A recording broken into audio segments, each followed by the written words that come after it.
નમસ્કાર દર્શક મિત્રો, સ્વાગત છે આપનું મંતવ્ય ન્યૂઝમાં। ગુજરાત એટ 10 સાથે હું છું અંકિતા। નજર કરીએ મહત્વપૂર્ણ સમાચારો પર। મહેસૂલ વિભાગ હેઠળના 12 મામલતદારોની બદલી થઈ છે। સમાચાર સામે આવી રહ્યા છે, જેમાં અલગ અલગ જિલ્લાના 12 મામલતદારોની બદલી કરવામાં આવી છે। મહેસૂલ વિભાગના 12 મામલતદારોની બદલી કરવામાં આવી। મહેસૂલ વિભાગના 32 નાયબ મામલતદારોને પ્રમોશન મળ્યા છે। 32 નાયબ મામલતદારોને મામલતદાર તરીકે પ્રમોશન મળ્યા છે।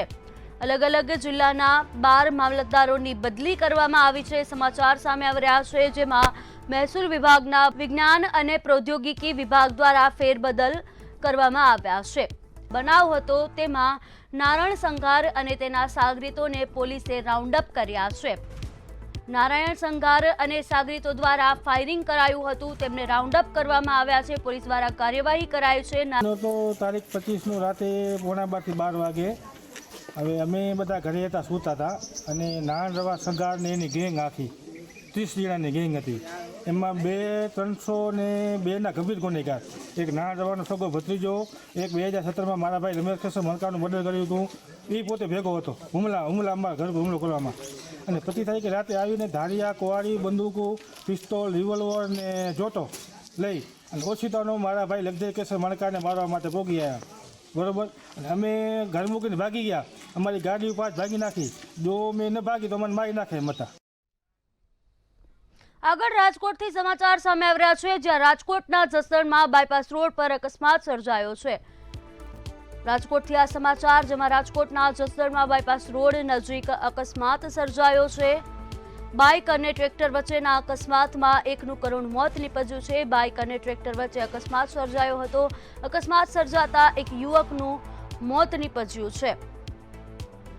મિલન વિનુ દાદલ નામના યુવકનું ઘટના સ્થળે જ મોત નીપજ્યું છે। બાઇક પાછળ બેઠેલી વ્યક્તિને ઈજાઓ પહોંચી છે। તો અકસ્માતની ઘટના બની છે રાજકોટના જસદણ બાયપાસ। મુખ્યમંત્રી ભૂપેન્દ્ર પટેલ દ્વારા ખેડૂતો માટે વારસાઈ જમીન વ્યવહારોમાં સ્ટેમ્પ ડ્યુટીમાં રાહત આપવામાં આવે છે। જાહેર જનહિત માટે આ નિર્ણય હેઠળ ₹300 ટોકન સ્ટેમ્પ ડ્યુટી લેવાની સુવિધા આપવામાં આવી છે, જેથી ખેતીની જમીનની મિલકત વેચાણ પર આર્થિક ભાર ઘટશે। આથી પરિવારના સભ્યો વચ્ચે મિલકત વહેંચણી સરળ થશે અને વિવાદો અને કોર્ટ કેસમાં ઘટાડો આવશે।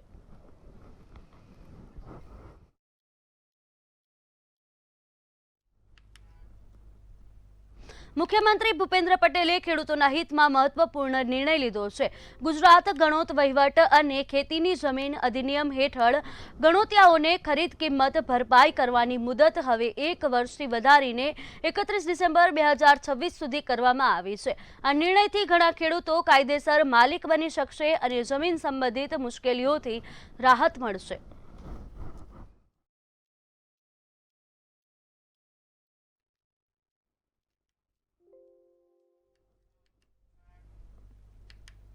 રાજ્યસભામાં કોંગ્રેસના સંસદ સભ્ય શક્તિસિંહ ગોહિલે ક્રૂડ ઓઇલનો મુદ્દો ઉઠાવ્યો હતો। યુપીએ સરકાર દરમિયાન ક્રૂડ ઓઇલ 77% હતું, જ્યારે મોદી સરકાર હેઠળ તે વધીને 89% થયું છે। અગાઉની સરકારોએ ઓએનજીસીને મજબૂત બનાવવાના પ્રયત્નો કર્યા હતા, પરંતુ કેગના અહેવાલ મુજબ હાલની સરકારમાં જાળવણીમાં ભ્રષ્ટાચાર થયો છે। ગુજરાતમાં કેજી બેસિનના મોટા દાવા હોવા છતાં એક ટીપું પણ તેલ મળ્યું નથી। અંદાજે 17,000 કરોડના ગોટાળાના આક્ષેપો વચ્ચે હવે સવાલ એ છે કે ઓએનજીસીએ આ 51 કુવાઓમાંથી ખરેખર કેટલું ઉત્પાદન કર્યું છે।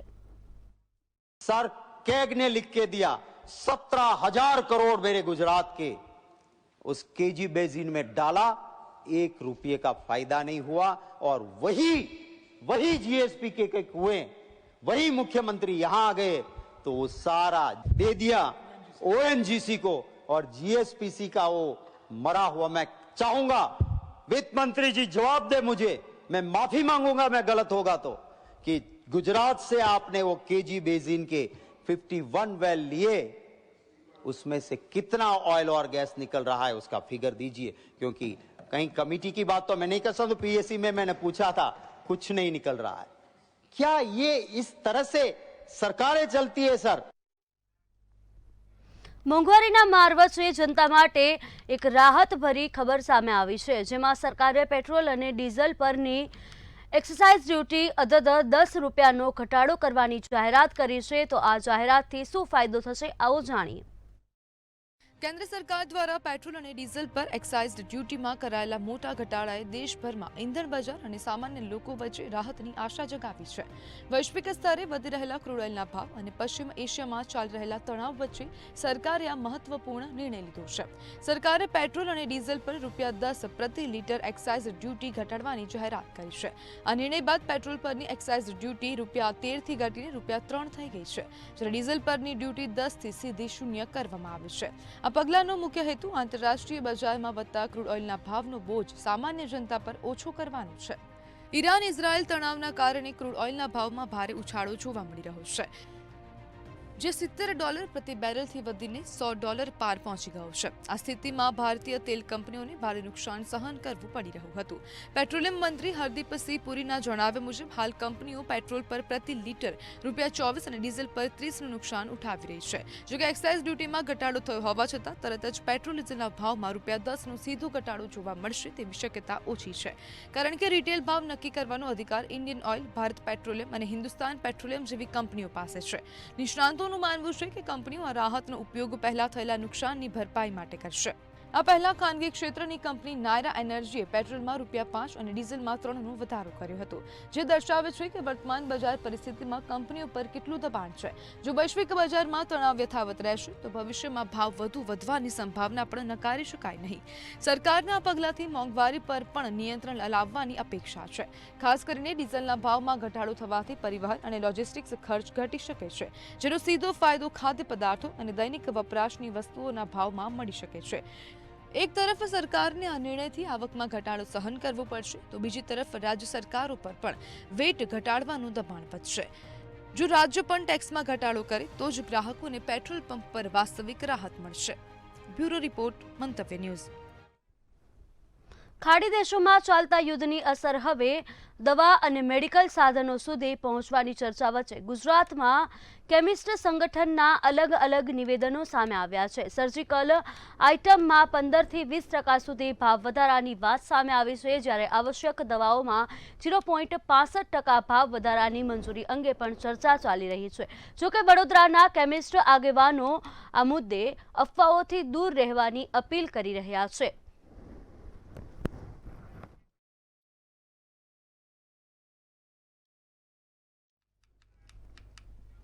અમદાવાદ આરટીઓ દ્વારા ફેન્સી નંબરની ઓનલાઈન હરાજીમાં ₹67 લાખથી વધુની આવક થઈ હતી। ZB અને યુવી સિરીઝ માટે ભારે માંગ જોવા મળી હતી। ટોયોટા ઇનોવા હાઈક્રોસ માટે નંબર ₹9.59 લાખમાં લેવાયો, જ્યારે GJ1 ZB 0009 સૌથી મોંઘો ₹9.29 લાખમાં વેચાયો હતો। ટુ વ્હીલર નંબરમાં પણ માંગ ઊંચી રહી હતી, જેમાં GJ1 UV 0001 ₹99,000 અને અન્ય નંબરોમાં પણ હજારોમાં આવક થઈ હતી। જે 4 વ્હીલરને વાહન છે તેની માટે ZB સિરીઝ ઓપન કરવામાં આવેલી હતી, જેમાં બિડિંગ અર્થે જે વાહનના માલિકોએ એમાં ભાગ લીધો હતો, તેમાં કુલ આવક આરટીઓ અમદાવાદને 67,99,000ની થઈ છે, જેમાં સૌથી વધારે જે બોલી લાગી છે તે 4 વ્હીલર માટે 0009 નંબરની છે, અને એમાં લગભગ 9,29,000ની બિડિંગ કરવામાં આવેલી હતી, જે સફળ અરજદાર છે તેમના દ્વારા। અમદાવાદના એક યુવકને ઇલેક્શન કાર્ડને લઈને વિડંબના સર્જાઈ છે। એસઆઈઆરની પ્રક્રિયા બાદ ઓનલાઈન ચૂંટણી કાર્ડ ચેક કરવા માટેની જાહેરાત સરકાર દ્વારા કરવામાં આવી હતી। નારોલના વિજય મકવાણાએ પોતાનું ચૂંટણી કાર્ડ ચેક કરતા આંચકો લાગ્યો હતો। તેનું જ ચૂંટણી કાર્ડ નંબર પશ્ચિમ બંગાળમાં મહિલાના નામ પર રજીસ્ટર દર્શાવવામાં આવ્યું છે। આવડા મોટા ભોપાળાને લઈને રજૂઆત કરવા છતાં તંત્ર પાસે કોઈ જવાબ મળ્યો નથી। એસઆઈઆરની કામગીરીને લઈને ઘણા બધા વિવાદો થયા અને સાથે સાથે ઇલેક્શન કમિશન ઉપર પણ ઘણા બધા આક્ષેપો થયા છે, પરંતુ આક્ષેપો ક્યાંક સાચા ઠરતા હોય તો પણ લાગી રહ્યું છે। વોટ ચોરીનો મોટો મામલો કોંગ્રેસે ઉઠાવ્યો, પરંતુ હજી પણ ક્યાંક ને ક્યાંક ગપલા છે તે અમદાવાદમાં પણ જોવા મળે છે। મારી સાથે આ એક ઇલેક્શન કાર્ડ છે અને ઇલેક્શન કાર્ડના જે ધારક છે એ પણ આપણી સાથે છે, તેમનું નામ છે મકવાણા વિજયભાઈ। અને તેમનું એડ્રેસ છે અમદાવાદ નારોલ વિસ્તારનું, એટલે લાંબામાં આવેલી તેમની સોસાયટી છે. પરંતુ આ જે નંબર જે ઇલેક્શન કાર્ડ નંબર છે એપિક નંબર, તો સાથે સાથે એપિક નંબર જ્યારે ઓનલાઈન સર્ચ કરવામાં આવ્યો તો બીજા રાજ્યનો જોવા મળ્યો. પણ કયા રાજ્યનો મળવા જોયો અને કેટલી તકલીફ થઈ છે? વિજયભાઈ, શું સર્ચ કર્યું તમે? આ ઇલેક્શન જે ચૂંટણી કાર્ડની સાઇડ છે એમાં આપણે ચેક કર્યું તો એની અંદર મારું નામ વેસ્ટ બંગાળમાં બોલે છે. અને આ ચૂંટણી કાર્ડ આપણે મેં ઘરે તો બનાવ્યું નથી, એ ત્યાંથી જ આવ્યું છે. એમાં એડ્રેસ મારું અહીંનું નારોલનું છે, પંચશીલા રેસિડેન્સી. અને એકચ્યુઅલી આ ચૂંટણી કાર્ડ ત્યાં વેસ્ટ બંગાળનું બોલે. અત્યારે હાલ બી તમે સર્ચ કરશો તો તમને મેં સર્ચ કરીને મોકલ્યું, તમે જોઈ લો, એ ત્યાંનું બોલે છે, કોઈ લેડીઝના નામ પર બોલે છે. અને ફોટો મારો છે, એડ્રેસ મારું છે. એપિક નંબર આ જ છે, એ જ. તો હવે ચિંતા રહેશે, કારણ કે તમારું જો મારો વોટ કઈ જગ્યાએ વેસ્ટ બંગાળ આપવા જવાનો, એટલે એ જ જોવાનું રહેશે. હવે તો આપણે આક્ષેપો ઘણા બધા સાંભળ્યા હતા કે ભાઈ ઇલેક્શન કાર્ડમાં ગફલા થાય છે. આ જીવતો જાગતો દાખલો ગફલાનો છે જ ને, મારા ઘરે આવ્યું જ છે ને. અને ડિલીટ કરવા માટે આના માટે હું ત્યાં બી જઈને આવ્યો, આપણે એસઆઈઆર પ્રક્રિયામાં ત્યાં હું બતાવ્યું મેં તો કે થઈ જશે, તમારું થઈ જશે, પણ હજુ સુધી થયું નથી. એનું એ જ અંદર બતાવે છે અત્યારે હાલ. એટલે કે એમનું તો થતું થશે, પરંતુ અત્યારે એનું થઈ ગયું છે. અને વિજયભાઈ જે છે અત્યારે હાલ ચિંતામાં છે, કારણ કે એને વોટ પણ આપવો છે, એનો મતાધિકાર છે. પરંતુ વોટ ક્યાં આપવા જશે, ગુજરાતમાં કે વેસ્ટ બેંગાલમાં? કારણ કે એડ્રેસ અહીંનું છે અને એપિક નંબર હજી પણ વેસ્ટ બેંગાલમાં બોલી રહ્યો છે. ત્યારે એક મોટો ગફલો સામે આવ્યો છે. જો સર્ચ કરવામાં આવે તો આગામી દિવસોમાં હજી પણ મોટા મોટા ગફલા છે તે બહાર આવી શકે છે. કેમેરામેન રશ્મિન પટેલ સાથે મીર દુધરેજિયા, મંતવ્ય ન્યૂઝ, અમદાવાદ. અમદાવાદ સાયન્સ સિટીમાં 3 દિવસીય સાયન્સ કાર્નિવલ યોજાયો હતો, જેમાં આઈએએસ M.K. દાસ, આઈએએસ પી ભારતી અને ઇસરો ડાયરેક્ટર નિલેશ દેસાઈ ઉપસ્થિત રહ્યા હતા. કાર્નિવલમાં સૌથી વધુ પ્રદર્શન યોજાયા હતા, જેમાં સ્કૂલના બાળકોના વિજ્ઞાન પ્રોજેક્ટ અને સરકારી સંસ્થાઓ જેમ કે ઇસરો PRLના પ્રદર્શન પણ સમાવેશ હતા. આપણે જે નેશનલ સાયન્સ ડે મનાવીએ છીએ, રાષ્ટ્રીય વિજ્ઞાન દિવસ 28મી ફેબ્રુઆરીએ, તો એની ઉજવણી તો 28 ફેબ્રુઆરી તો કરીએ જ છે. અને એની સાથે સાથે આ સાયન્સ કાર્નિવલ બી કરવાની એમની ઈચ્છા હોય છે. પણ એ દરમિયાન, એ સમયગાળા દરમિયાન સરકારી પરીક્ષાઓ ચાલતી હોય છે, એટલે એનું આયોજન આ વખતે માર્ચ એન્ડમાં, એટલે કે અત્યારે 27, 28, 29 3 દિવસ સુધી આ science carnival Gujarat science city અને ગુજરાત સરકારના સહયોગ યોજવામાં આવ્યું છે. ગુજરાત સાયન્સ સિટીની સ્થાપના જ બાળકોમાં વિજ્ઞાન માટે એમનો પ્રચાર ને પ્રસાર થાય અને વિજ્ઞાનમાં અભિરુચિ વધે, એના માટે આપણે દર વર્ષે ઘણા બધા પ્રોગ્રામ કરતા હોઈએ છીએ. પણ એક જે મેઇન પ્રોગ્રામ હોય છે જેને આપણે સાયન્સ કાર્નિવલ કહીએ છીએ, 2007થી આપણે સતત કરતા હોઈએ છીએ. એટલે આ પ્રોગ્રામનો ખાસ ઉદ્દેશ્ય છે કે જે વિદ્યાર્થીઓ છે, જેમનું સ્ટડી લેવલ જ્યારે બી એ લોકો 8મામાંથી 9માં 10માં જશે તો વિજ્ઞાન પ્રત્યેની રુચિ વધે. હવે તો વિજ્ઞાનના બદલે આપણે STEM કહીએ છીએ, કારણ કે સાયન્સ, ટેકનોલોજી, એન્જિનિયરિંગ, મેથ્સ એવું આપણે વિષય કહેતા હોઈએ છીએ. અમદાવાદના સાણંદથી કડીને જોડતા મુખ્ય માર્ગ પર એક એવા સમાચાર સામે આવ્યા છે જે તંત્રની પોલ ખોલી રહ્યા છે. કરોડોના ખર્ચે બનેલા બ્રિજ જર્જરિત હાલતમાં છે, તો આવો જોઈએ ખાસ અહેવાલ. ગુજરાતમાં બ્રિજની નબળી ગુણવત્તાના કિસ્સાઓ જાણે અટકવાનું નામ જ નથી લેતા. તેમ અમદાવાદ પાસે સાણંદ કડી રોડ પર આવેલું એક બ્રિજ લોકાર્પણના માત્ર 2 જ વર્ષમાં અતિ જર્જરિત હાલતમાં જોવા મળતા તંત્રની કામગીરી સામે સવાલ ઉભા થયા છે. સાણંદના મુનિ આશ્રમ પાસેથી પસાર થતા આ બ્રિજ પર ડામરના પડ ઉખડી ગયા છે અને લોખંડની એંગલો બહાર આવી ગઈ છે. અમદાવાદ નજીક સાણંદ કડી રોડ પર આવેલો બ્રિજ માત્ર 2 જ વર્ષમાં ખરાબ હાલતમાં પહોંચી જતા તંત્રની કામગીરી પર ગંભીર સવાલો ઉભા થયા છે. બ્રિજ પર ડામરના પડ ઉખડી ગયા છે, અનેક જગ્યાએ લોખંડની એંગલો અને સળિયા બહાર આવી ગયા છે. આ સ્થિતિ ખાસ કરીને 2 વ્હીલર ચાલકો માટે જીવલેણ સાબિત થઈ શકે તેવી છે. વાહન ચાલકોમાં પણ આ ઘટનાથી ભય છે કે બહાર આવેલા લોખંડના ભાગના કારણે ટાયર ફાટવાનો કે સ્લીપ થવાનો પણ ખતરો વધી ગયો છે. રાત્રિના સમયે આ જોખમ વધુ વધી જાય છે, કારણ કે એંગલ સહેલાઈથી દેખાતા નથી, જેના કારણે ગંભીર અકસ્માત સર્જાય તેવી પણ શક્યતાઓ અહીં દેખાઈ રહી છે. આ બ્રિજ અમદાવાદ અને કડીને જોડતો મહત્વનો માર્ગ છે, જ્યાં દરરોજ હજારો વાહનો અને ભારે ટ્રકોની અવરજવર રહે છે. આવા વ્યસ્ત માર્ગ પર આવેલા બ્રિજની હાલત ખરાબ થતા લોકોમાં ભારે રોષ જોવા મળી રહ્યો છે. સ્થાનિકોનો આક્ષેપ છે કે બાંધકામ દરમિયાન હલકી ગુણવત્તાનું મટીરીયલ વપરાયું છે અને યોગ્ય ક્વોલિટી ચેક કરવામાં આવ્યો નથી. સરકાર ટેક્સના પૈસાથી આ કરોડો રૂપિયાનો બ્રિજ બનાવ્યો, પરંતુ તેમાં પણ ગુણવત્તા સારી રાખી નથી, જેના કારણે લોકોના ટેક્સના પૈસા વેડફાતા નજરે પડી રહ્યા છે. તો મામલે સ્થાનિકોએ તાત્કાલિક મરામત અને જવાબદારો સામે કડક કાર્યવાહી કરવાની માંગ પણ કરી છે. બ્યુરો રિપોર્ટ, મંતવ્ય ન્યૂઝ. જામનગર મહાનગરપાલિકા અને પોલીસ તંત્ર દ્વારા સંયુક્ત રીતે ગેરકાયદેસર બાંધકામો પર મેગા ડિમોલેશન હાથ ધરવામાં આવ્યું છે. આવો જોઈએ ડિમોલેશન પર આ ખાસ અહેવાલ. જામનગર મહાનગરપાલિકા દ્વારા આજે સવારે બચુનગર વિસ્તારમાં મેગા ડિમોલેશન હાથ ધરવામાં આવ્યું હતું. રેન્જ આઈજી નિર્લિપ્ત રાયની જામનગર મુલાકાત બાદ આ કાર્યવાહી કરવામાં આવી છે, જેમાં પોલીસના ચુસ્ત બંદોબસ્તની વચ્ચે ગેરકાયદેસર દબાણ હટાવી ₹2 કરોડની કિંમતની 12,000 ચોરસ મીટર જમીન ખુલ્લી કરવામાં આવી છે. આ મેગા ઓપરેશનમાં એક હિટાચી અને 3 JCB મશીનની મદદ લેવામાં આવી હતી. મહાનગરપાલિકાની જગ્યામાં ગેરકાયદેસર રીતે બનેલા એક ધાર્મિક સ્થળ જમાતખાનાનું દબાણ દૂર કરવામાં આવ્યું છે, જેમાં 2 માળ સહિતના બાંધકામને તોડી પાડવામાં આવ્યું હતું. રેન્જ આઈજી નિર્લિપ્ત રાયે જામનગરની મુલાકાત લીધા બાદ શહેરમાં શાંતિ અને સલામતી જાળવવા માટે સંવેદનશીલ વિસ્તારોમાં પેટ્રોલિંગ કર્યું હતું. તેમની મુલાકાત બાદ જામનગરમાં અનેક ગેરકાયદેસર બાંધકામો તોડી પાડવામાં આવ્યા છે અને પોલીસ તથા મહાનગરપાલિકા દ્વારા કડક કાર્યવાહી શરૂ કરાઈ છે. ધર્મેન્દ્રસિંહ જાડેજા, ઇન્ચાર્જ દબાણ નિરીક્ષક જામનગર મહાનગરપાલિકા. માન્ય કમિશનર સાહેબની સૂચનાથી આજે બચુનગરમાં જે એક ઇમામખાનું હતું આશરે 12,000 ફૂટ જગ્યામાં, તેની અંદાજિત કિંમત 2 કરોડ જેવી થાય છે, તેને તોડવાની કામગીરી તે ચાલુ છે. જામનગર મહાનગરપાલિકાના કમિશનર DN મોદીના આદેશ બાદ આ ડિમોલેશન હાથ ધરાયું હતું. આ કાર્યવાહી માટે મહાનગરપાલિકાની એસ્ટેટ શાખા અને ફાયર બ્રિગેડની ટીમ સહિત 50 જેટલા અધિકારીઓ અને કર્મચારીઓનો કાફલો સવારે બચુનગર પહોંચ્યો હતો. ડિમોલેશન દરમિયાન સિટી A ડિવિઝનની પોલીસ ટુકડી પણ મદદમાં જોડાઈ હતી. મહાનગરપાલિકાની એસ્ટેટ શાખાના અધિકારી અનવર ગજણની રાહબરી હેઠળ આ સમગ્ર કાર્યવાહી વહેલી સવારથી જ સ્થળ પર શરૂ કરવામાં આવી હતી. બ્યુરો રિપોર્ટ, મંતવ્ય ન્યૂઝ.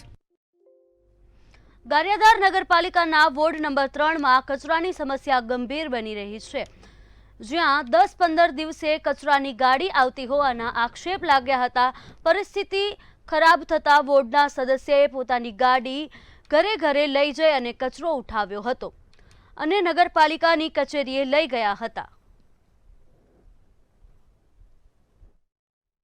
ગાડી લઈને નો છૂટકે આવું પડ્યું છે. 7 મહિના પહેલા હું આવ્યો હતો તો એ મને એમ કહીને અહીંથી મોકલવામાં આવ્યો હતો કે ભાઈ 2-5-10 દિવસમાં ગાડી ચાલુ થઈ જાય. 3 નંબર, 5 નંબર ને 7 નંબરમાં ગાડી કચરાની આવતી નથી. આજથી ને આ 4 મહિનાથી જ્યારના ચૂંટાઈને સભ્ય આવ્યા અને ખબર પડી કે આ લોકોએ આપણને વોટ નથી આપ્યા, 4નો આ લોકો પક્ષવાદ રાખે છે. આ લોકોને એક જ ધ્યેય છે કે અમને મત આપો તો અમે કામ કરવી, બાકી અમે કોઈનું કામ કરવા રાજી નથી. ગુજરાતને ભલે વિકસિત રાજ્ય ગણવામાં આવતું હોય, પરંતુ આજે પણ દહેજના દૂષણની કુપ્રથાને કારણે મહિલાઓએ જીવ ગુમાવવાનો વારો આવે છે. 178 મહિલાઓએ દહેજના કારણે જીવ ગુમાવ્યા છે. ત્યારે દહેજ સંબંધિત ત્રાસના 5,638 કેસ પોલીસ ચોપડે નોંધાયા છે, જે સમાજ માટે ગંભીર ચેતવણી સમાન છે. વિધાનસભામાં પૂછાયેલા પ્રશ્નના જવાબમાં રાજ્ય સરકારે આ આંકડાઓ સ્વીકાર્યા છે. દહેજના મામલામાં 522 આરોપીઓની ધરપકડ થઈ છે. મહિલાઓ ગુજરાતના આર્થિક સંચાલનને લઈને મોટો ખુલાસો થયો છે. રાજ્યના માથે દેવાનું ભારણ હવે 3.80 લાખ કરોડ રૂપિયા સુધી પહોંચી ગયું છે. ગુજરાત વિધાનસભામાં રજૂ થયેલા કેગ રિપોર્ટમાં દેવું હોવાનું સામે આવ્યું છે. એટલું જ નહીં, સરકારે માત્ર 1 વર્ષમાં જ 22,000 કરોડનું વધારાનું દેવું લીધું હોવાનો ઘટસ્ફોટ કેગના અહેવાલમાં જોવા મળ્યો છે.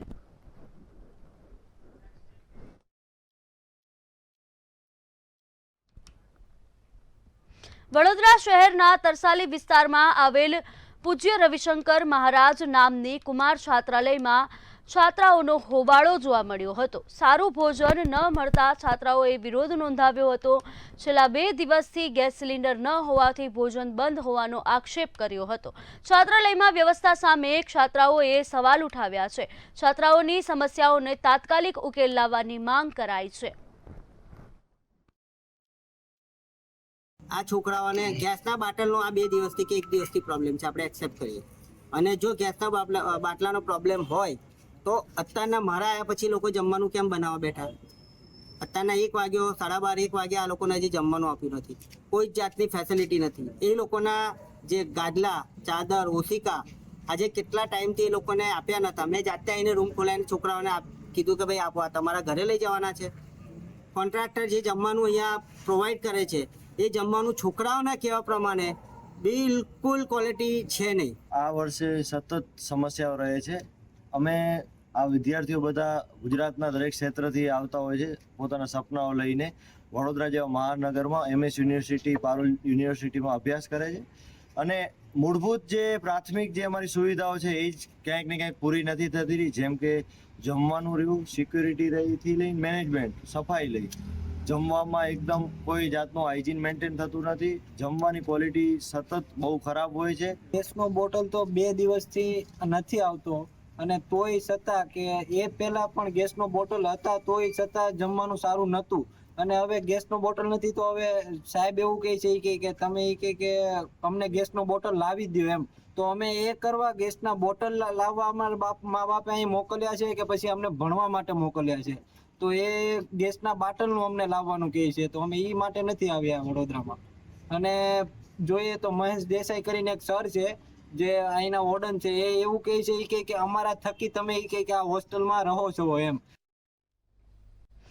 ગુજરાત એટ 10 માં હાલ બસ આટલું જ. વધુ સમાચાર માટે જોતા રહો મંતવ્ય ન્યૂઝ. નમસ્કાર.